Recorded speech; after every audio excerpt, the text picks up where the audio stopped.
Hello, Mr. Collier here. This is the third part of our Lab 5C, Gravity and Falling Objects video series. In this video, we're going to show you how to do your calculations for Lab 5C. In Part 1, I showed you how to set up the lab, and in Part 2, Mr. Wendell showed you how to get some good, accurate data. That data is here on this data table, and what I'm going to do right now is show you how to do the calculations, taking the A time, B time, and AB time, and turn them into speed A, speed B, and the acceleration. I'm going to do that for the steel marble, the first data point here. So first, to calculate the speed of an object, you're going to take how far it's traveled and divide it by the time that it takes to travel that distance.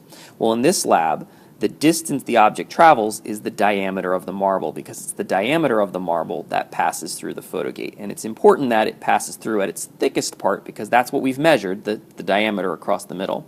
And that's 0.019 meters, aka 1.9 centimeters. What we're going to use that for is to calculate the speed of the marble as it passes through photogate A and through photogate B.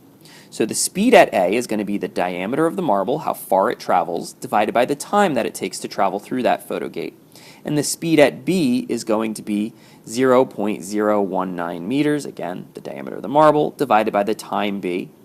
Once we have the speed through each of the photogates, we know how much it's sped up, and we can calculate its acceleration. So to do that, we're going to take the speed B minus the speed A, which would be its change in speed, and the time AB, which would be how long it took to accelerate. And now I'm going to go ahead and do a sample one of those with you. So for this speed A right here, what we're going to type into the calculator is 0.019 meters, and we're going to divide that by the A time, which our first A time was 0.0189 seconds. What that's going to give us is 1.005, but we're going to round it to 1.01.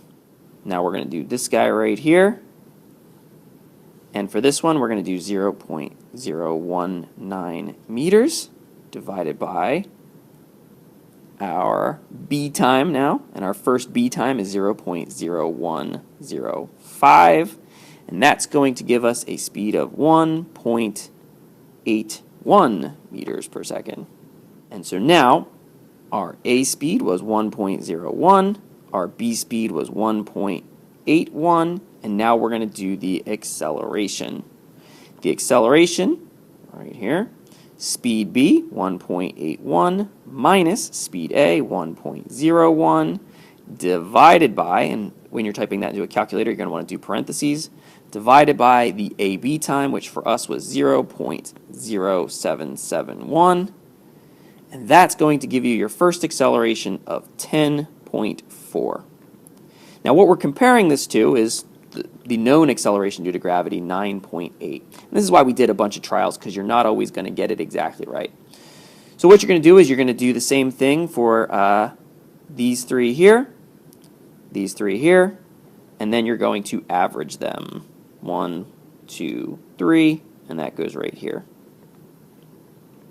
You'll do the same for the plastic marbles, and what we're looking at is how do our accelerations compare to the acceleration due to gravity. You'll finish it up with a percent error calculation, and you're going to also, because this is a lab that fluctuates a lot, you're going to compare it to some class data as well. And that's it for Lab 5C. We've dropped some marbles of different masses, calculated their speeds and accelerations, and compared it to the known acceleration due to gravity, 9.8.